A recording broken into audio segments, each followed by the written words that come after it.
ஹல்லேலூயா. இன்றைக்கும் இந்த முகாமிற்கு கர்த்தர் கொடுத்திருக்கிற ஒரு அருமையான தலைப்பு, உன்னத பாட்டு 7:10 நாம் அதை காண்கிறோம். சாங் ஆஃப் சாலமன் 7:10 அந்த வசனத்தை நாம் காண்கிறோம். இந்த வசனத்துல தான் இன்னும் அடுத்த தினங்களில் வித்தியாச கோணத்துல நாம் இதை தியானிக்க போகிறோம். அனைவருக்கும் ஒரு ஆசீர்வாதமாக இருக்கும் என்று நான் நம்புகிறேன். இங்கே உன்னத பாட்டு 7:10 நாம் வாசிப்போம். நான் என் நேசருடையவள், அவர் பிரியம் என் மேல் இருக்கிறது. ஹல்லேலூயா.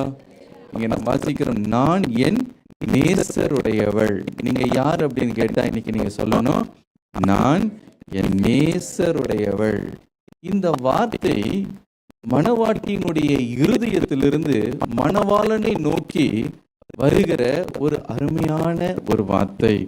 என்ன வார்த்தை? நான் என் நேசருடையவள். எனக்கு பிரியமானவர்களே, நான் நேசருடையவள் சொல்லும்போது ஆண்களை பார்க்கிறோம், பெண்கள் இது சொல்லுவது ரொம்ப பொருத்தமா இருக்கிறது போன்ற ஒரு உணர்வு இருக்கிறது அல்லவா? ஆகவே நான் என் நேசருடையவள் என்று உடையவன் தான் நான் சொல்ல முடியும், ஆனா நீங்க எவள் அப்படின்னு சொல்ல முடியும். எனக்கு பிரியமானவர்களே, மணவாட்டின்னு சொல்லும்போது அது வெறும் பெண்களை மாத்திரம் குறிக்கல, அது சபையை குறிக்கிறது.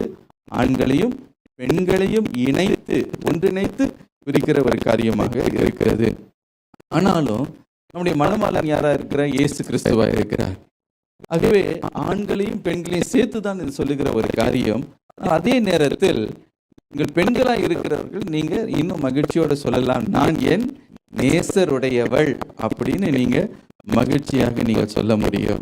ஆகவே எங்க இந்த மணவாட்டி மணவாளனோடு இருக்கிற அந்த ஐக்கியம், அந்த அன்பை அவள் உணர்ந்தவளாக அவள் சொல்லுகிறாள், நான் என் நேசருடையவள், நான் என் நேசருடையவள் என்று.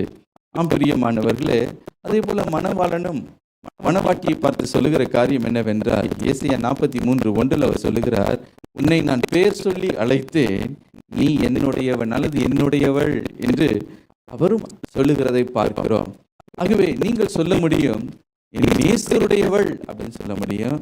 அவர் உங்களை பார்த்து நீ என்னுடையவள் என்று அவர் உங்களை பார்த்து அவர் சொல்லுகிறார். இந்த வசனத்தை வாசித்து பார்க்கும்போது 3 முக்கிய காரியங்களை இங்கே என்னால் காண முடிகிறது. இன்னும் பல ஆழமான சத்தியங்கள் இதில் உள்ளடங்கி இருக்கிறது என்பதில் எந்த சந்தேகமும் இல்லை. ஆனால் இந்த 3 காரியங்களை மாத்திரம் நாம் வேகமாக நாம் தியானிக்க போகிறோம். அவர் நாம் என்னுடைய நேசருடையவள் அப்படின்னு நாம் சொல்லும் பொழுது அது எதை குறிக்கிறது என்றால், அவர் உங்கள் மீது வைத்திருக்கிற உரிமையின் அன்பை குறிக்கிறது. அதுதான் முதல் காரியம்.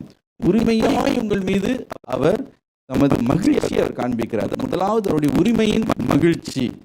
இரண்டாவதாக நான் என் நேசருடையவள், நான் என் நேசருடையவள் என்று நீங்கள் சொல்லும் பொழுது அது எதை குறிக்கிறது என்றால், அவருடைய உரிமை பாராட்டுகிற நேசத்தை குறிக்கிறது. மணவாளனுடைய உரிமை பாராட்டுகிற நேசம். மூன்றாவதாக நான் என் நேசருடையவள் என்று சொல்லும் பொழுது மணவாளனுடைய அவருடைய உரிமையான ஆளுகையை குறிக்கிறதா இருக்கிறது. ஆகவே 3 காரியங்களை சொன்னேன். என்ன சொன்னேன்? மணவாளனுடைய உரிமை பாராட்டுகிற மகிழ்ச்சி, இரண்டாவதாக அவர் உரிமை பாராட்டுகிற நேசம், மூன்றாவதாக அவர் உரிமை பாராட்டுகிற ஆளுகை. நான் என் நேசருடையவள் சொல்லிட்டாலே இந்த 3 காரியங்களையும் அவர் உங்கள் மீது உரிமை பாராட்டி உரிமையோடு கூட உரிமை பாராட்டுகிறார். முதலாவதாக என்ன உரிமை பாராட்டுகிறார்? அவர் உரிமையாக உங்களை பார்த்து சொல்லுகிறார், மகிழ்ச்சியோட பார்த்து சொல்லுகிறார், உரிமை பாராட்டி உங்கள் மீது அவர் மகிழ்ச்சி கொள்ளுகிறார். ஹல்லேலூயா. அதான் முதல் குறிப்பு. எனக்கு பிரியமானவர்களே, இன்றைக்கு நான் என்னுடைய நேசருடையவள் என்று சொன்னாலே அது எதை குறிக்கிறது என்றால், நீங்கள் தேவனுடையவர்கள், அவர் தான் உரிமையாளர் உங்கள் மீது. ஓனர்ஷிப் உங்கள் மீது அவருக்கு உரிமை இருக்கிறபடினாலே நீங்கள் சொல்லுகிறீர்கள், நான் அவருடையவள் என்று நீங்கள் சொல்லுகிறீர்கள். இன்றைக்கு உலகத்தார் உங்களை பார்த்து ஒரு கேள்வி கேட்பார்கள் என்றால், நீ யாருடையவள் என்று கேட்டா நீங்க சொல்லலாம், நான் நேசருடையவள், என்னுடைய நேசருடையவள் என்று நீங்கள் சொல்லலாம். ஒரு விசை சவுல் தாவீதை பார்த்து இவ்விதமாய் கேட்டார். 1 சாமுவேல் 17:58 எல்லாம் வாசித்து பார்க்கும்போது, தாவீது இந்த கோலியாத்தை மேற்கொண்டு ஜெயத்தோடு வரும் பொழுது சவுல் ராஜா அவனை பார்த்து ஒரு கேள்வி கேட்டார். வாலிபனே, நீ யாருடைய மகன்? நீ யாருடைய மகன்? அதாவது உங்க அப்பா யாரு? உங்க அப்பா தான் உன்னை வந்து உன் மேல உரிமை பாராட்ட முடியும். உங்க அப்பா யாரு அப்படி அவர் கேட்கிறார். உன் பேர் என்னன்னு கேட்கறதுக்கு முன்பதாக, வாலிபனே நீ யாருடைய மகன் என்று கேட்டான். அதுக்கு தாவீது என்ன சொல்கிறார் என்றால், நான் ஈசாயின் மகன் என்று சொல்லுகிறதை பார்க்கிறோம். ஹல்லேலூயா. அதே போல இன்றைக்கு உங்களை பார்த்து கேட்பார்கள், நீ யாருடைய மனவாட்டி, நீ யாருடையவன் கேட்டா நீ என்ன சொல்லணும்? நான் என் நேசருடையவள். அதே போல போவாச கூட பாருங்க. போவாஸ் ஒரு விசை ரூத் 2:5 வாசித்து பார்க்கும்போது, வயல் நிலத்தில் அவன் நின்று கொண்டு அவன் ரூத்தை அவன் பார்க்கிறான். அவன் யார் என்று அவனுக்கு தெரியல. அப்போ அந்த அறுப்புக்காரர்களை பார்த்து ஒரு கேள்வியை கேட்கிறான், இந்த பெண் பிள்ளை யாருடையவள்? யாருடையவள்? இந்த பெண் பிள்ளை யாருடையவள் அப்படின்னு. எனக்கு பிரியமானவர்களே, அதே போல ஒரு கேள்வி எழும்புகிறது. நீங்கள் யாருடையவர்கள் என்று சொல்லும் பொழுது நீங்க சொல்லலாம், நான் என் நேசருடையவர். ஹல்லேலூயா.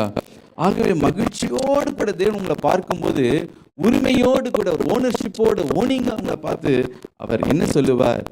இவள் என்னுடையவள், இவன் என்னுடையவள் என்று சொல்லி நம்மீது அவர் உரிமை பாராட்டுகிறார். ஹல்லேலூயா. எனக்கு பிரியமான உரிமை பாராட்டுறதுல ஒரு பெரிய மகிழ்ச்சி இருக்கு. எத்தனை பேருக்கு தெரியுமா தெரியாது?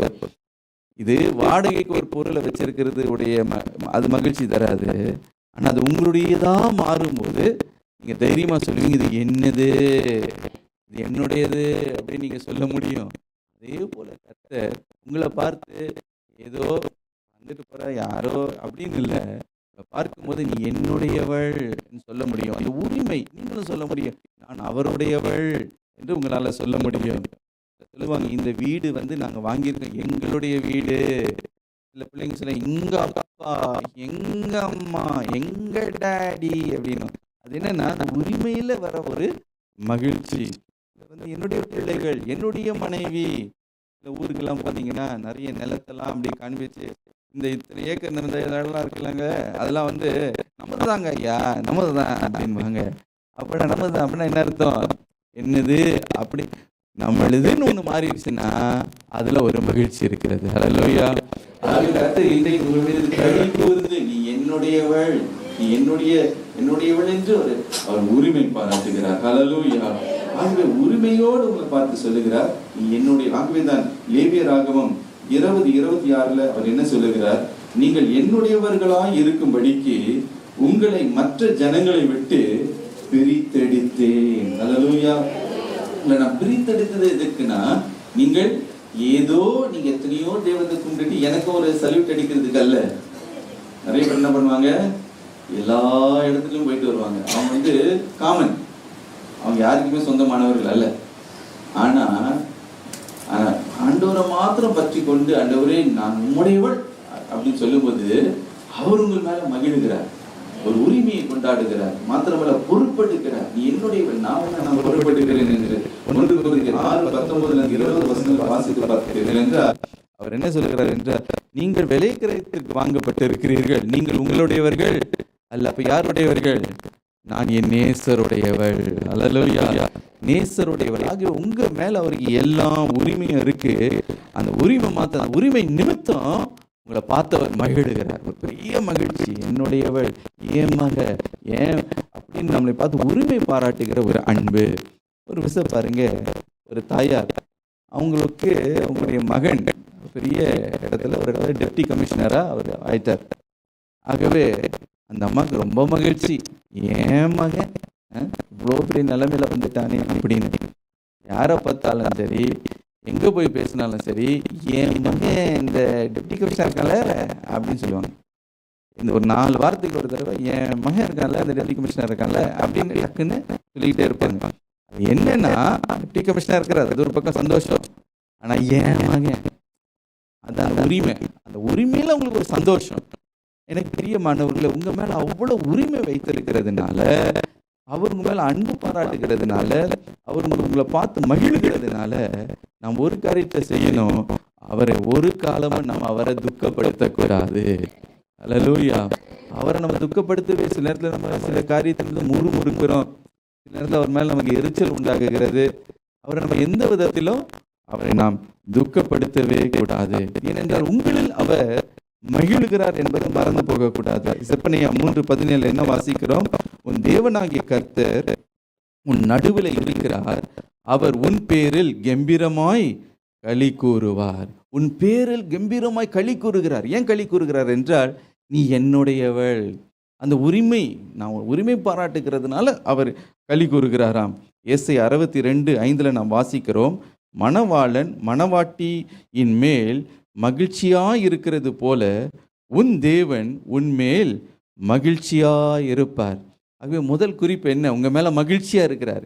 அந்த மகிழ்ச்சி எங்கே உண்டாகுகிறது என்றால், உரிமையின் நிமித்தம் ஒரு மகிழ்ச்சி. அல்லேலூயா. உரிமை நிமித்தம். ஏன்? என்னுடையவள், என்னுடையவள். நீங்களும் மகிழ்ச்சியோடு சொல்லலாம், என் நேசர் என்னுடையவள், என்னுடையவர் என்று நீங்கள் சொல்லலாம். நான் நேசருடையவள் என்று நீங்கள் சொல்லலாம். ஆகவே நீ கர்த்தரை நீங்கள் ஒரு நாளும் நீங்கள் துக்கப்படுத்தக்கூடாது. முறுமுறுப்புனால, அவருடைய சித்தத்தை விட்டு விலகி போகிறதுனால, அவருக்கு பிரியமில்லாத காரியத்தை நீங்கள் செய்யக்கூடாது. அவருக்கு பிரியமானதை செய்யும் பொழுது அவர் நம்மில் களி கூறுகிறார், மனமகிழ்கிறார். அதுதான் முதல் குறிப்பு. இரண்டாவதாக, நான் என் நேசருடையவள் அப்படின்னு நீங்கள் சொல்லும்போது அது எதை குறிக்கிறது என்றால், உரிமை பாராட்டுகிற நேசம் அல்லது உரிமை பாராட்டுகிற அன்பை அது குறிக்கிறதா இருக்கிறது. அல்லேலூயா. ஒரு உரிமை இருக்கிறது, ஒரு அன்புல ஒரு உரிமை இருக்கிறது. நிறைய பேர் சொல்லுவாங்க, நான் உரிமையாக திட்டுனேங்க, நான் உரிமையாக கண்டிச்சேன்னு சொல்லுவாங்க. நான் உரிமையாக நான் வந்து சில காரியத்தை நான் சொன்னேன் அப்படின்பாங்க. அதுக்கு பின்பதாக என்ன இருக்குன்னா, அன்பு இருக்கு, ஒரு நேசம் இருக்கு. உங்களுடைய பிள்ளையை நீங்கள் என்ன பண்ணலாம்? உரிமையாக திட்டலாம். அன்புனால நீங்கள் திட்டலாம், என்ன வேணால் நீங்கள் செய்யலாம். உரிமையாக நான் செய்தேன், உரிமையாக நான் அதை பண்ணேன் அப்படின்னு என்ன அர்த்தம்னா, அவன் மேலே அன்பு இருக்கிறதுனால அந்த உரிமையை நீங்கள் பாராட்டுகிறீர்கள். ஆமேன். ஆகவே அந்த உரிமைன்னு சொல்லும்போது அதில் வந்து ஒரு நேச வைராக்கியம் இருக்குதுன்னு மறந்து போகக்கூடாது. ஒரு நேச வைராக்கியம். இப்போது என்னுடையவள் என்னுடையவன் அப்படின்னு வந்துட்டா அதில் வந்து எனக்கு தான் சொந்தம், வேறு யாருக்கும் சொந்தம் இல்லை என்பது தெளிவாய் நாம் அறிந்து கொள்ள முடியும். அப்படிப்பட்ட ஒரு ஜெலஸ் லெவலில் ஒரு ஜெலஸ் லெவும் இருக்குது. புரியுதுங்களா? ஜெலஸ் லெவலில் ஒரு ஜெலஸ் லெவ் இருக்குது. ஜெலஸ் லெவ்னா வேறு ஏதாவது மேலே அன்பு, பாசம், நேசம் அப்படி திரும்பிச்சுன்னா அதில் என்ன வரும்? நிச்சயமாக ஒரு எரிச்சல் பைபிளில் போட்டிருக்கு. ஐ ஆம் அ ஜெலஸ் காட்னு ஆங்கிலத்தில் வாசிப்பீங்க. தமிழில் நான் எரிச்சல் உள்ள தேவனா இன்னமும் எரிஞ்செறிஞ்சு உள்ற தேவன் நீங்கள் நினச்சிட்டு இருக்கீங்க. எரிஞ்செறிஞ்சு உள்ற தேவன் இல்லை. உரிமை, ஒரு நேச வைராக்கியம். என்னுடையவள் என்னுடையவள். அவரை விட வேறு ஏதாவது மேலே உங்களுடைய நேசம் போச்சுன்னா அவருக்கு ஒரு நேச பொறாமை ஒன்று வந்துடும். வருமா வராதா? அது வந்துடும். அது உரிமையினால் வருகிற ஒரு காரியம். எனக்கு பிரியமானவர்களே, இன்றைக்கு கர்த்தர் உங்களை பார்த்து அந்த நேச அன்போடு கூட பார்த்து அவர் சொல்லுகிறார், நீ என்னுடையவள். நீங்கள் அந்த நேச அன்பில் அவரை பார்த்து சொல்லுகிறீர்கள், நான் என் நேசருடையவள் என்று நீங்கள் சொல்ல முடியும். இந்த நேசன் பிள்ளைங்களுக்கு இதில் கூட பார்க்க முடியும். அவங்க அப்பா அம்மா வந்து யாராவது வேறு ஏதாவது பிள்ளையை தூக்கிட்டா கூட சில பிள்ளைங்களுக்கு அதை தாங்கி கொள்ளவே முடியாது. அதுவும் பெற்றோர் வீட்டில் 2 பிள்ளைங்க இருக்கும். அதில் ஒரு பிள்ளை ரொம்ப அப்பாவையோ அம்மாவையோ அப்படியே பிடிச்சிக்கிட்டு இருக்கான். மற்ற பிள்ளையை கொஞ்சம் அப்ரிஷியேட் பண்ணிட்டா, அதை கொஞ்சம் பாராட்டிட்டா என்ன பண்ண முடியாது? தாங்கி கொள்ளவே முடியாது. அப்படியே ஒரு ஒரு ஒரு ஒரு ஒரு பொறாமை வரும். எனக்கு பிரியமானது ஒன்றும் இல்லை, தப்பு கிடையாது. அது ஒரு நேச அன்பு. என்னுடையவன் என்னுடையவன். நீங்கள் பிரியமானவர்களே, கணவன் மனைவிகிட்ட சொல்லவே வேண்டாம். அது நிறையவே நீங்கள் என்ன பண்ண முடியும்?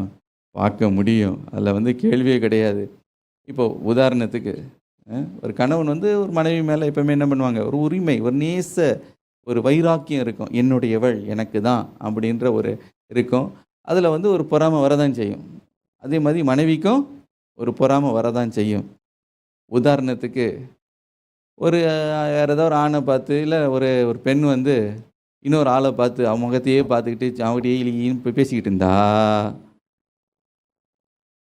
புருஷனுடைய முகம் என்ன ஆகிடும்? அப்படியே மாறிடும். அப்போ மெதுவாக கூப்பிட்டு கேட்பாரு. என்ன சொல்லி கேட்பாரு?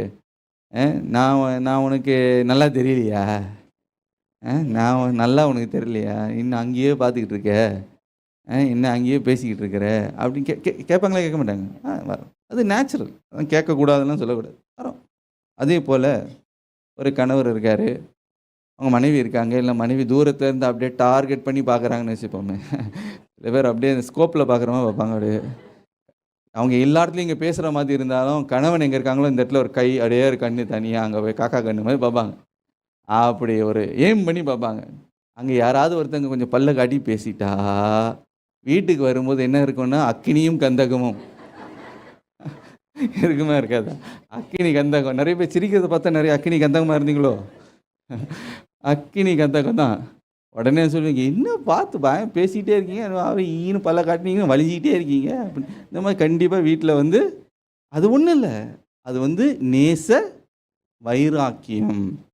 என்னுடையவள், என்னுடைய என்னுடையவன் அப்படின்ற ஒரு நேச வைராக்கியம். அதே போல் நம்முடைய தேவன், நீங்கள் அவரை பார்த்து இன்னைக்கு நீர் ஆண்டவரே நான் நேசருடையவள் அப்படின்னு சொல்லிட்டீங்கன்னா, அவர் என்ன செய்வார்? அந்த நேச வைராக்கியத்தை உங்கள் மேலே அவர் செலுத்துவார், அதை அவர் வெளிப்படுத்துவார். எரேமியா 3:1 வாசித்து பார்க்கும்போது, இந்த இஸ்ரவேல் ஜனங்கள் வந்து தேவனாகிய கர்த்தருக்கு அவங்க உண்மையா இல்லையா? அந்த நாட்களில் அந்த உண்மை இல்லை. அவங்க என்ன செய்தார்கள் என்றால், ஆண்டவரை துக்கப்படுத்துகிற விதத்தில் ஆண்டவரை இவ்வளோ ஆசீர்வதித்து மேன்மைப்படுத்தி தேசமாய் அவர்களை மாற்றி பெரிய நிலைமையில உயர்த்தி வைத்த போது, இவங்க வந்து மற்ற தேவர்களையும் மற்ற தேவதைகளையும் இவங்க போய் சேவித்தார்கள், நமஸ்காரம் பண்ணினார்கள், அவைகளை பின்பற்றினார்கள். கர்த்தருக்கு செலுத்த வேண்டிய மகிமை அதற்கு கர்த்தரை அலட்சியப்படுத்தினார்கள். அது நிமித்தம் கர்த்தருக்கு மிகுந்த கோபம் உண்டாயிற்றாம். எரேமியா 3:1 அவர் என்ன சொல்லுகிறார்? நீங்களோ வென்றால் அநேக நேசரோடு வேசிதனம் பண்ணினீர்கள். அநேக நேசர்கள், அதனால் வேசிதனம் பண்ணினீர்கள் என்று கர்த்தர் வைராக்கியத்தோடு அவர் சொல்லுகிறதை பார்க்கிறோம். அதே போல் நீங்கள் யாத்திராகமம் 20:3 நீங்கள் வாசித்து பார்க்கும்போது அங்கே உரிமையோடு அந்த நேச வைராக்கியத்தோடு என்ன சொல்லுகிறார்? என்னை அன்றி உங்களுக்கு வேறே தேவர்கள் உண்டா இருக்க வேண்டாம் என்று அவர் சொல்லுகிறார். அப்போ அது எதை குறிக்கிறது என்றால், காட் இஸ் அ பர்சன். ஏதோ ஒரு வல்லமை, ஒரு சக்தி வானத்தில் எங்கேயோ இருக்கிறாரு, ஒரு எலக்ட்ரிசிட்டி அப்படின்னு நினைத்து விடக்கூடாது. அவர் ஒரு நபரை போல இருக்கிறார். அவர் உங்களை நேசிக்கிறார். உரிமையாய் அந்த நேச வைராக்கியம் உங்கள் மேலே இருக்கிறதுனால அவர் உங்களை பார்த்து சொல்லுகிறார், உங்களுக்கு வேறே தேவர்கள் உண்டா இருக்க வேண்டாம். எரேமியா 35:15 நீங்கள் வாசித்து பார்ப்பீர்கள் என்றால், நீங்கள் அந்நிய தேவர்களை சேவிக்கும்படி அவர்களை பின்பற்றாமல் அவனை தன் பொல்லாத வழிகளை விட்டு திரும்பி உங்கள் நடைகளை சீர்படுத்துங்கள் என்று இஸ்ரவேல் ஜனங்களை ஆண்டவர் எச்சரிக்கிறதை நாம் பார்க்கிறோம். ஆகவே நீங்கள் மற்ற தேவர்களை நீங்கள் உண்டாயிருக்க வேண்டாம் என்று. ஆகவே இன்றைக்கு கர்த்தர் உங்களை பார்த்து சொல்லுகிறார், நீ என்னுடையவள் என்று சொல்லும்போது, நான் என் நேசருடையவள் நீங்கள் சொல்லும்போது அந்த நேச வைராக்கியத்தை காண்பிக்கிறது. இப்போ நீங்கள் சொல்ல, நான் எங்கெங்க விக்கிரகத்தெல்லாம், நான் அப்படிலாம் கிடையாது, எனக்கு நாங்கள் எந்த விக்கிரகத்தையும் சேவிக்கிறது கிடையாது, கர்த்தர் தான் என்னுடைய தேவன் இன்னைக்கு சொல்லலாம். எனக்கு பிரியமானவர்களே, எழுத்தின்படி விக்கிரகம் உண்டு, இருதயத்திலும் நிறைய விக்கிரகங்கள் நமக்கு உண்டு என்பதை நீங்கள் மறந்து போகக்கூடாது. விக்கிரகம் என்ன சொல்லிட்டாலே, கர்த்தரை விட ஏதாவது மேலே உங்களுக்கு ரொம்ப என்ன சொல்கிறது, ஒரு நாட்டம், ஒரு பாசம், ஒரு அளவில்லாத அன்பை வச்சுட்டிங்கன்னா அது ஒரு விக்கிரமாக மாறிடும். ஒரு பெரிய ஒரு மனிதர் அவர் சொன்னார், எங்கள் அம்மாவை இங்கே நான் விக்கிரகமாக வச்சுருக்கிறேன். உண்மைதான், நேசிக்கிறாரு. அது அம்மான்ற பாசம் இருக்கிறது நல்லது தான். ஆனால் என்னைக்கு நான் விக்கிரகமாக இங்கே வச்சிருக்கிறேன் அப்படின்ட்டாருன்னா, இந்த இடத்துல யாருக்கு தான் முதல் இடம்? இருதயத்தில் கர்த்தருக்கு. அதை விட வேறு யார் வந்துட்டார்? பிள்ளையாக இருக்கலாம், உங்களுடைய மகனாக இருக்கலாம், அல்லது உங்களுடைய கணவனாக இருக்கலாம், ஏதாவது ஒருவேளை உங்களுடைய பிஸ்னஸாக இருக்கலாம், அல்லது உங்களுடைய பண விஷயமா இருக்கலாம். என்ன காரியமாக இருந்தாலும் சரி, சிலர் பிள்ளைங்க மேலே அளவில்லாத அன்பு வைப்பாங்க. ஆண்டவர் மேலே இருக்கிற அன்பை விட யார் மேலே ரொம்ப அன்பு இருக்கும்? ஆமாம், சிலருக்கு அளவில்லாமல் கணவன் மேலே ரொம்ப ஒரு பயங்கர அன்பு வந்துடும். எது மேலே ரொம்ப அன்பு வைக்கிறீங்களோ அங்கே தான் சோதனையே வரும். எங்கே வரும்? அங்கே தான் சோதனையே வரும். ஆண்டவர் என்ன பண்ணுவார்னா, கொஞ்சம் அந்த பிடுங்கி பார்ப்பார். அவர் தானே கொடுத்தார். கொடுக்கிறவரும் அவரே, பிடுங்கிறவரும் அவரே. கொடுத்துட்டு அவரை விட ஓஹோ நீங்கன்னா கொஞ்சம் பிடுங்கி பார்ப்பார், என்ன பண்ணுறாங்க அப்படின்னு. என்கிட்ட இருந்து எடுத்துட்டீங்களே, நீங்கள் எனக்கு வேண்டாம் அப்படிங்கன்னா, அப்போ யார் விக்கிரகம்? எது ஆண்டவர் கொடுத்தாரோ அதை நீங்கள் விக்கிரகமாக மாற்றிட்டீங்க. பாருங்க, இந்த நம்ம ஆபிரகாமுக்கு அப்படி தான் ஒரு எண்ணம் இருந்தது. அவருடைய விக்கிரகம்லாம், எனக்கு ஒரு பிள்ளை வேணும். என்ன வேணும்? எனக்கு ஒரு மகன் வேணும். அப்போ ஒரு நாள் ஆண்டவர் சொன்னார், நான் உனக்கு பெரிய கேடகமும் அதுவும் இதுவும் இருக்கிறேனே அப்படின்னார். ஆபிரகாமுக்கு அதெல்லாம் காதலே விழல. அதெல்லாம் என்ன பண்ணல, காதல விழல. என்னத்த கொடுப்பீர், என்னத்த நீர் கொடுப்பீர், எல்லாம் கொடுத்து என்ன பிரயோஜனம், என் வேலைக்காரன் தான் அதெல்லாம் அனுபவிக்க போகிறான், அவன் தான் வாரிசா, அவனுடைய பிள்ளைங்க தான் எல்லாத்தையும் அனுபவிக்க போகுது, எனக்கு நீர் என்னத்தை கொடுப்பீர், நான் உனக்கு பெரிய மகிமையும் கேடகமும் அதுவாக இருக்கிறேன் ஆண்டவர் சொன்னும்போது ஆபிரகாமுக்கு அதில் என்ன இல்லை. அப்போ ஆண்டவர் நீர் எனக்கு பெரியவராக இருக்கிறீர் அதெல்லாம் அவருக்கு பிடிக்கல. நீர் என்னத்தை எனக்கு பிள்ளையே கொடுக்கல, நீ என்னத்தை நீ இவ்வளோ ஆஸ்தியெல்லாம் கொடுத்து என்ன பண்ண போறீர் அப்படின்னு. அப்போ ஆண்டவர் வந்து நல்லா தெரிஞ்சு போச்சு. அப்போதே அவருக்கு என்ன தெரிஞ்சிருச்சு, இவனுக்கு மகன் மேலே தான், வரப்போகிற பிள்ளை மேலே தான் இவன் பெரிய விக்கிரமாக வச்சுருக்கான். டெஸ்ட் எங்கே வந்ததுன்னா, எங்கே வச்சார், சோதிச்சார். ஆமாம், நேராக சொன்னார், அவரை பார்த்து சொன்னார், உன் பிள்ளைய உன் நேச ஒரே மகனை என்ன பண்ணு, இந்த மலைக்கு கொண்டு வா, அங்கே அவனை எனக்காக தகன பலியாக கொடு. ஆபிரகாம் இருதயமே என்ன ஆகி போச்சு, அப்படியே கிளாஸ் பீஸ் மாதிரி உள்ளே உடஞ்சிருச்சு, சலார் அப்படின்னு உள்ள அப்படியே பீஸாக துக்குநூறாயிட்டார். ஆனாலும் டெஸ்ட்டு அங்கே வந்ததுனால அவர் அந்த சோதனையை என்ன பண்ணார், மேற்கொள்ள முடிந்தது. இன்றைக்கு எது மேலே உங்களுடைய அன்பு இருக்குது, நீங்கள் கொஞ்சம் கவனமாக இருக்கணும். எது மேலே நம்முடைய பாசம் இருக்குது, நமக்கு கொஞ்சம் கவனமாக இருக்குது. அங்கே தான் நமக்கு டெஸ்ட்டை ஆண்டவர் நீட்டாக வைப்பார். ஆகவே இன்றைக்கு ஆண்டவரே எனக்கு கணவன் போனேன், கடைசியில் பார்த்தீங்கன்னா அங்கே தான் ஒரு டிசப்பாயின்மெண்ட் இருக்கும். பையன் போயிருப்பீங்க, அந்த பையனால் தான் உங்களுக்கு டிசப்பாயின்மெண்ட் வந்திருக்கும். என்னுடைய இப்போ பிஸ்னஸ் சர்ச்சுக்கெல்லாம் வர டைமில் பிஸ்னஸ் டக்குன்னு லாஸ் வரும். அதில் தான் ஐயோன்னு உட்காந்துருவீங்க. படிப்பு கரெக்டாக அந்த எக்ஸாம் முன்னாடி ஜுரம் வந்துடும். ஏன் ஆண்டவர் எல்லாம் கேட்கக்கூடாது. ஏன்னா நமக்கு அதான் ஏதாவது அவருக்கு வந்து அந்த நேச வைராக்கியம் அந்த அன்பு இருக்கிறனால நீங்கள் எது மேலே ரொம்ப நம்ம அளவுக்கு மீறி ஒன்று மேலே அன்பு வச்சுட்டிங்கன்னா அந்த இடத்துல வந்து அது விக்கிரகமாக மாறுது அப்படின்னு நீங்கள் மறந்து போகவே கூடாது. ஹல்லேலூயா. என்னதான் கொடுத்தாலும் நீர் கொடுத்தீர், இது சந்தோஷம்ப்பா, உம்மை விட இல்லை ஆண்டவரே சொல்லிடணும், உங்களை விட ஒன்றும் கிடையாது ஊழியம்மா சந்தோஷம், ஆனால் இது உம்மோட கிடையாது ஆண்டவரே, நீங்கள் தான் அப்படின்னு சொல்லி உங்களை எவ்வளோ வெறுமையாக்குறீங்களோ, நான் என் நேசருடையவள், நான் தாய் தான், ஒரு தகப்பன் தான், நான் வந்து நான் ஒரு பிஸ்னஸ்மேன் தான், நான் என்ன வேணா இருந்துட்டு போட்டோம், ஆனால் ஆண்டவரே நான் நம்முடையவள் அப்படின்னு சொல்லிட்டீங்கன்னா அவருடைய இருதயம் அவ்வளவு குளிந்துரும். இங்கே இப்போ இருக்கிறத விட இன்னும் 10 மடங்கு அதிகமாகவே நம்பி கொடுப்பார். கொடுத்தாலும் என்னை விட்டு இவன் போக மாட்டான் அப்படின்னு அவருக்கு நல்லா தெரியும். ஹல்லேலூயா. ஆகவே சில பேருக்கு இன்னும் மற்ற விக்கிரகம்லாம் இருக்கும், இல்லை ஃப்ரெண்ட்ஷிப்பு தான் அவங்களுக்கு விக்கிரகமாக இருக்கும். இந்த நாட்களில் பார்த்திங்கன்னா நிறைய பிள்ளைங்க ஆண்டவருக்கு பிரியமில்லாத உறவில் தான் போய் சிக்கிக்கிறாங்க.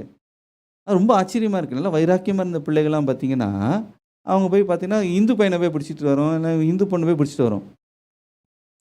அப்படின்னா அவங்களுக்கு என்ன ஆச்சு, இந்த உலக நேசம் வந்து உள்ளே வந்துருச்சு. வேதம் சொல்லுது, எங்கே உலகத்தின் அன்பு இருக்கிறதோ அங்கே பிதாவின் அன்பு இல்லை. அப்போ அவர் அன்பை விட வேற ஏதோ ஒரு அன்பு, வேற ஒரு நேசம், வேற ஒரு வந்துருச்சு. அது வந்தனால அங்கே சோதனை வரும், அதனால முட்கள் வரும், அதனால வேதனை வரும். இவங்க அதனால கடந்து ஆண்டவருடைய சித்தத்தை தங்களுடைய சித்தத்துக்கு வளர்ச்சி இப்படியாவது கொண்டு வர்றதுக்கு போடாத ஃபாஸ்டிங் இல்லை, அவங்க போடாத ஜபம் இல்லை. ஆனால் அதில் என்ன இருக்குன்னா வேதனை தான் இருக்கும். கடைசியில் பார்த்தா பெயின், சஃபரிங் இதுதான் இருக்கும். எனக்கு பிரியமானவர்களே, சில பேருக்கு வந்து ஆண்டவரோட பணம் அல்லது ஆண்டவரோட மியூசிக், சில பேருக்கு மியூசிக் ஒரு வீக்னஸாக இருக்கும் பாருங்கள். அவங்க வந்து இங்கே வந்து எல்லாம் கைத்தட்டி நல்லா பாடிடுவாங்க எங்கள் சர்ச்சில், ஆமாம் உமக்கு ஒப்பானவர் யாருன்னு. ஆனால் அங்கே போனால் அவங்க வந்து வேறு பாட்டுலாம் இருக்கும். சில பேருக்கு வந்து சில சினிமாலாம் இருக்கும். அது வந்து உன் இருதயத்தில் அது மேலே உன் நாட்டம் போகும்போதே ஒரு சின்ன ஒரு சேட்னஸ் உங்களுக்குள்ளே வரும், ஒரு துயரம் வரும். என்ன துயரம்னா, அது தேவன் துயரப்படுறாரு. உங்களுக்கு அந்த கண்டிப்பாக அந்த ஆண்டோட பிள்ளைகளாக இருப்பீங்கன்னா அந்த துயரம் வராமல் இருக்கவே இருக்கு. I tell you that. உங்களை அறியாமல் ஒரு சின்ன ஒரு சேட்னஸ் உங்களுக்குள்ளே வரும். அதையும் அவர் ரொம்ப மென்மையாக இருக்கிறதுனால, ஆவியானவர் ரொம்ப மென்மையாக இருக்கிறதுனால அவரை நம்ம அப்படி ஓரம் கட்டிட்டு கொஞ்சம் நேரம் நீ அமைதியாயிரும் அப்படின்னு சொல்லிட்டு நம்ம அனுபவிக்க வேண்டியதெல்லாம் அனுபவிச்சுருவோம். அப்புறம் ரொம்ப குவைட்டாயிருவார். அப்புறம் நம்ம யோசிப்போம், ஏன் இவர் ரொம்ப குவைட்டாக இருக்கார், ஏன் அவர் ஒன்றுமே பேச மாட்டேங்கிறாரு, ஏன் ஆண்டவர் பேசவே மாட்டீங்களா, நானும் இப்போ ஜோம் பண்ணுறேன்னு ஏன் உங்கள் பிரச்சனத்தை உணரவே முடியலன்னா நேசர் ரொம்ப துக்கமாக இருக்காருன்னு அர்த்தம். ரொம்ப துக்கப்பட்டு இருக்கிறாரு. ஆனால் ஒரு நாளில் நீங்களும் அவரும் ரொம்ப க்ளோஸாக இருக்கும்போது இசப்பான்னு ஒரு வார்த்தை சொன்னாலே அவ்வளோ அப்படி தேவ மகிமே இறங்கும், கப கப கப கப கப கப கபன்னு. ஆனால் இப்போது நீங்கள் 1 மணி நேரம் அப்படியே கொட்டாய் விட்டு ஜோம் பண்ணுறீங்க. ஒரு பிரச்சனத்தையும் உணர முடியல, முட்டி மோதிக்கிட்டு இருக்கீங்க. இன்னும் ஒரு 5-10 நிமிஷம் கூட தாண்டலையே நம்ம ஜெபம் அப்படின்னு முழிச்சிக்கிட்டு இருக்கீங்க. என்னன்னு கேட்டால் அந்த நேச வைராக்கியம் தணிஞ்சு போச்சுன்னு அர்த்தம். எனக்கு பிரியமானவர்களே, இன்றைக்கு ஆண்டவர் இடத்துல நாம் திரும்புவோம். சிலருக்கு ஒரு சினிமாவாக இருக்கலாம், ஏதோ ஒரு என்டர்டெயின்மெண்ட்டாக இருக்கலாம். இன்றைக்கி எதுவாக இருந்தாலும் அவரை விட ஒன்றை தூக்கி நீங்கள் மேலே வச்சுட்டிங்கன்னா அது விக்கிரகமாக மாறிடுச்சுன்னு அர்த்தம். அது தள்ளப்படணும். அல்லேலூயா. அது உடைக்கப்படணும். ஆண்டவரே அவரை பார்த்து சொல்ல, நான் என்னுடைய நேசருடையவள். நமக்கு துரோகம் பண்ண மாட்டேன் ஆண்டவரே. இன்னைக்கு சொல்லிடுங்க, நான் துரோகம் பண்ண மாட்டேன் ஆண்டவரே. வேற பெரிய நேச அன்போ தகதா அன்போ வேற எதுவுமே ஆண்டவர் யாருமே உமக்கு நிகரானவர் ஒருவருமே இல்லை இல்லை இல்லை. என்னைக்கு நீங்கள் தான் அப்படின்னு சொல்லிட்டீங்களோ அவர் மகிழ்ந்து மகிழ்ச்சியாகி நீங்கள் என்ன கேட்டாலும் அதுக்கு மேலேயே அவர் கொடுக்கறதுக்கு ஆயத்தம். எதுவாக இருந்தாலும் சரி இந்த உலகத்தில் அவர்கிட்ட தான் வந்தது. ஏதாவது நம்ம உண்டாக்கி இருக்கிறோமா? ஒன்றும் கிடையாது. எல்லாமே அவர்கிட்ட தான் வந்தது. போகும்போது ஒன்றும் எடுத்துகிட்டு போக போகிறதில்ல, எல்லாத்தையும் விட்டுட்டு தான் போகணும். ஆகவே அவர்கிட்ட தான் எல்லாம் வந்துச்சு. அப்போ யார் தான் நமக்கு முக்கியம்? அவர் தான் முக்கியம். அவர் தான் சொத்து. யார் உங்கள் சொத்து? அவர் தான் உங்கள் பேங்க் பேலன்ஸு. அவர் தான் உங்களுடைய என்ன சொல்கிறது, உங்கள் பங்கு. எல்லாமே அவர் தான் நமக்காக இருக்கும்போது நம்ம என்ன சொன்னால், என்னுடைய நேசருடையவள். ஹல்லேலூயா. 3வது வேகமாய் சொல்லுகிறேன். அடுத்தது, நான் என்னுடைய நேசருடையவள் என்று சொல்லும்போது அது எதை குறிக்கிறது என்றால் அவருடைய உரிமையின் ஆளுகையை குறிக்கிறது. 3 காரியத்தை பார்த்தோம். முதலாவதாக உரிமை பாராட்டுகிற மகிழ்ச்சி, 2வதாக உரிமை பாராட்டுகிற நேசம், 3வதாக அவருடைய உரிமை பாராட்டுகிற ஆளுகை. அவர் நம்ம மீது ஆளுகை செய்வார். உரிமை பாராட்டுறதுனால அவர் என்ன செய்கிறாரு? ஆளுகை செய்வார். அப்படின்னா நம்முடைய இஷ்டப்படி நம்ம எதையுமே என்ன பண்ண முடியாது, செய்ய முடியாது. சிலதை அவர் கொடுப்பார், சிலதுக்கு அனுமதி கொடுப்பார், சிலதுக்கு அனுமதி கொடுக்க மாட்டார். ஏன் கேட்டுட்டிங்கன்னா அது ரெண்டுமே ஆசீர்வாதம் தான். ஆனால் அவர் ஆளுகையில் இருக்கிறதுனால சில நேரத்தில் நம்ம நினைக்கிறது போல் சில காரியங்கள் நடைபெறாது. அப்போ நீங்கள் ஆண்டவர்கிட்ட என்ன பண்ணக்கூடாது, கோச்சிக்கக்கூடாது. அவங்களுடைய ஆவி ஆத்மா சரீரம் எல்லாம் அவருடையது. அல்லேலூயா. சில நேரத்தில் வழி நடத்துவார், சில நேரத்தில் தடை செய்வார். என்ன பண்ணுவார்? வழி நடத்துவார். வழி வாசல் அப்படியே திறந்த வாசல், அல்லேலூயா. சில நேரத்தில் வாசலை பூட்டியும் வச்சுருவார். ஏன் நான் நினச்சேனே திறக்குமேன்னு பார்த்தேனே, திறக்காது. ஏன்னு கேட்டிங்கன்னா அவர் உங்கள் மேலே உரிமை பாராட்ட உங்களை கண்ட்ரோல் பண்ணுறார். ஆளுகை செய்கிறதுனால அவர் உங்களுடைய போக்கும் வரத்தையும் நீங்கள் உங்கள் டிசிஷனையும் அவர் கண்ட்ரோல் பண்ணுறதுனால சிலதை தடை பண்ணுவார், சிலதை திறப்பார். ஆகவே தடை பண்ணாலும் சரி திறந்தாலும் சரி அது நமக்கு ஆசீர்வாதம் என்பதை கடைசியில் தான் நம்ம புரிந்து கொள்வோம். அதனால 2 ஆசீர்வாதம் வருகிறதாம். முதலாவது, அது பெரிய ஒரு ஜெயம் வருகிறது. 2வது, அதனால ஒரு பாதுகாவல் நமக்கு வருகிறது. முதலாவதாக ஜெயம். உதாரணத்திற்கு அப்போஸ்தலர் ஆக்ட்ஸ் சாப்டர் 16 நீங்கள் வாசித்து பார்ப்பீர்கள் என்றால், பவுலும் சீலாவும் அவர்களுக்கு ஒரு வாஞ்சை இருந்தது. என்ன வாஞ்சை? ஏசியாவில் போய் அவங்க தேவனுடைய வசனத்தை சொல்ல வேண்டும் என்று அவங்களுக்குள்ள ஒரு வாஞ்சை. ஆசியா பட்டணங்களுக்குள்ள, மைசியா, அந்த பெருகியா, அங்கெல்லாம் போய் தேவனுடைய வார்த்தையை நம்ம பிரசங்கிக்கணும் அப்படின்னு. ஆனால் வேதம் சொல்லுகிறது, ஆசியாவிலே வசனத்தை சொல்லாதபடிக்கு பரிசுத்த ஆவியானவர்னாலே தடை பண்ணப்பட்டு. அப்போ ஆவியானவர் ஒரு இடத்துல பிரசங்கிக்கிறதுக்கு, சுவிசேஷத்தை பிரசங்க பண்ணுறதுக்கு தடை செய்வாரா? உலகம் எங்கும் சென்று சுவிசேஷத்தை பிரசங்கின்னு சொன்னார். ஆவியானவர் தடை செய்வாரான்னு கேட்டிங்கன்னா தடை செய்வார். சில இடத்துல தடை செய்யறதுக்கு அவருக்கு உரிமை உண்டு என்பதை மறந்து போகாதீங்க. ஆகவே தடை பண்ணிட்டார். ஆகவே பவுலும் சீலாவும் என்ன பண்ணாங்கன்னா, டோராஸ் அல்லது துரோவாகு தமிழில் அங்கே அவருக்கு வந்தார்கள். அங்கே வந்தபோது பவுல் அப்போஸ்தலனுக்கு ஒரு தரிசனம் உண்டாயிற்று. அந்த தரிசனத்தில் ஒரு நபர் வந்து அவர் இடத்துல வருந்தி கேட்டுக்கொள்கிறார், நீங்கள் மர்சதோனியா தேசத்துக்கு நீங்கள் வரணும், மேசிடோனியா நீங்கள் வரணும் அப்படின்னு கேட்கிறத ஒரு தரிசனத்தை அவர் பார்க்கிறார். பார்த்த உடனே ஒரு காரியத்தை புரிஞ்சுக்கிட்டாரு. இந்த இடத்துல ஏசியாவுக்கு போகக்கூடாதுன்னு தடை பண்ணிட்டாரு. ஆனால் இன்னொரு வாசலை திறந்து இங்கே போய் ஊழியம் பண்ணுன்னு கர்த்தர் சொல்லுகிறாருன்னு சொல்லி பவுலும் சீலாவும் என்ன பண்ணாங்க, அங்கே சென்றார்கள். மாசிடோனியாவில் பிலிப்பு பட்டணம் என்று சொல்லப்படுகிற இந்த பிலிப்பு பட்டணத்தில் போய் அவர்கள் ஊழியம் செய்தார்கள். அங்கே பார்த்தீங்கன்னா ஒரு பெரிய அசைவு ஆண்டவர் கொண்டு வந்தார். லிதியாளை ஆண்டவர் தொட்டார். அந்த லிதியாள் அவள் ரட்சிக்கப்பட்டதுனால அந்த பிலிப்பு பட்டணத்தில் முதல் ஆலயத்தை அங்கே ஸ்தாபிக்கும்படி ஆண்டவர் கிருபையை பாராட்டினார். இந்த பிலிப்பு பட்டணம் எங்கே இருக்குது தெரியுமா? யூரோப்பில் இருக்குது. இன்றைக்கி முதல் சர்ச்சு யூரோப்பில் உண்டானது என்றால் இங்கே இந்த பிலிப்பு பட்டணத்திற்கு ஆண்டவர் வழிவாசலை திறந்ததுனால தான் ஒரு பெரிய ஜெயம் உண்டாயிற்று என்பதை மறந்து போகக்கூடாது. அதே பட்டணத்தில் இருக்கிற ஒரு பெரிய சிறைச்சாலையை தலைவனை ஆண்டவர் என்ன செய்தார்? தொட்டு ரட்சித்து முழு குடும்பத்தையும் ஆண்டவர் ரட்சிப்புக்குள்ளேயும் ஞானஸ்தானத்திற்குள்ளேயும் ஆண்டவர் வழி நடத்தினார். அப்போ பார்த்தீங்கன்னா அவர் இன்னும் இதிலிருந்து பார்க்கிறீர்கள் என்றால் ஆளுகை செய்கிறார். ஆளுகை செய்கிறார் என்றால் நமக்கு கண்ட்ரோல் இல்லைன்னு அர்த்தம். நம்மளை கண்ட்ரோல் பண்ணுறது யார்? அவர். இப்போ நீங்கள் இன்றைக்கி சொல்லிட்டீங்க, என்ன சொல்லிட்டீங்க? நான் என் நேசருடையவள் அப்படின்னு உங்கள் கை விட்டு கண்ட்ரோல் போயிடுச்சுன்னு அர்த்தம். ஐயோ அர்த்த முடியாது. நான் நேசருடையும் சொல்லிப்பேன், ஆனால் நான் தான் கண்ட்ரோல் பண்ணுவேன் அப்படின்னீங்கன்னா அவர் என்ன பண்ணிடுவார்? நோ, நான் என்னுடைய நேசருடையவள், நான் என்னுடைய நேசருடையவள் வாயில் சொல்லிட்டீங்கன்னா, அப்படியா, உன் மேலே நான் என்ன பண்ண போகிறேன்? என்னுடைய ஆளுகையை உன் ஆசீர்வாதத்திற்கு நான் செலுத்துவேன். அல்லேலூயா. அது எதுவாக முடியும்னா அது எப்பவுமே ஜெயமாக தான் முடியும். பவுலுக்கு ஆசை தான், அங்கே போகணும், அந்த ஊரில் ஊழியம் செய்யணும், ஆஹா ஓஹோன்னு பெரிய திட்டம்லாம் போட்டாலும் ஆண்டவர் அங்கே தடை பண்ணிட்டு திடுக்குன்னு எங்கேயோ நினையாத ஒரு வழியில் கொண்டு போய் அங்கே பெரிய காரியத்தை செய்துட்டார். அப்போது பவுலையும் சீலாவையும் கண்ட்ரோல் பண்ணது யார்? ஆளுகை செய்தது யார்? ஆண்டவர் ஆளுகை செய்தார். ஆகவே எனக்கு பிரியமானவர்களே, இன்றைக்கு உங்களுடைய வாழ்க்கையில் ஆண்டவர் ஆளுகை செய்யப்போ உங்களுடைய பிள்ளைகளுடைய விஷயம், உங்களுடைய வேலை விஷயம், அது என்ன காரியமாக இருந்தாலும் ஆண்டவர் கண்ட்ரோல் பண்ணும்போது கொஞ்சம் நேரத்துக்கு நமக்கு ஒன்றும் புரியலை. எனக்கும் நிறைய காரியம் இன்னும் புரியல, ஏன் ஏதுன்னு எனக்கு புரியலை.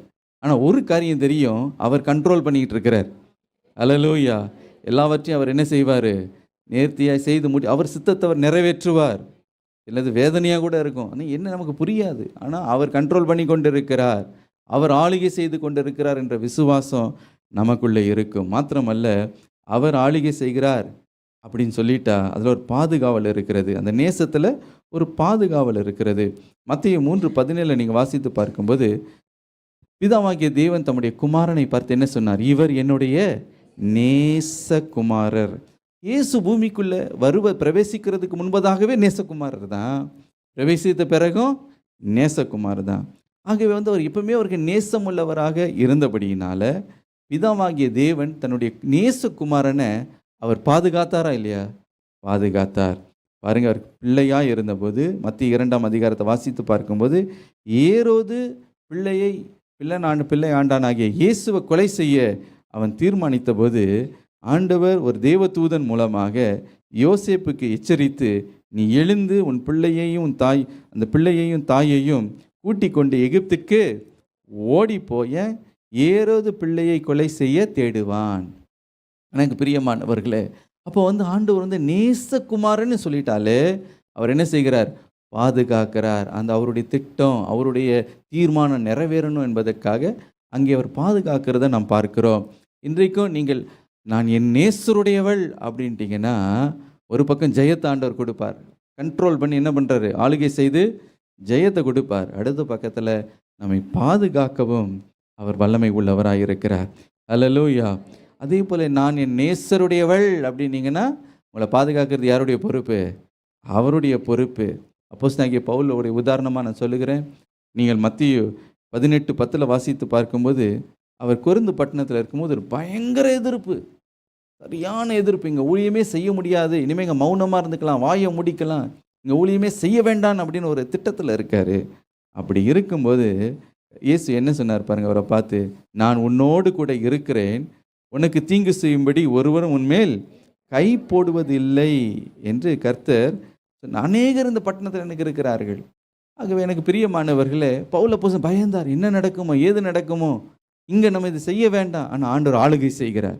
இல்லை, நான் உனக்கு பாதுகாவலை கொடுப்பேன், நீ என்ன செய், தொடர்ந்து இந்த ஊழியத்தை இங்கே நிறைவேற்று, மௌனமாக இருக்காத. ஆகவே நான் என் நேசருடையவள் அப்படின்னு நீங்கள் சொல்லிட்டீங்கன்னா இன்னைக்கு அவருடைய உரிமையுடைய ஆளுகை உங்கள் மீது கர்த்தர் செலுத்த போகிறார். அல்லேலூயா. அது எப்படி முடிய போகிறது? ஜெயத்தோடு அது முடியும்.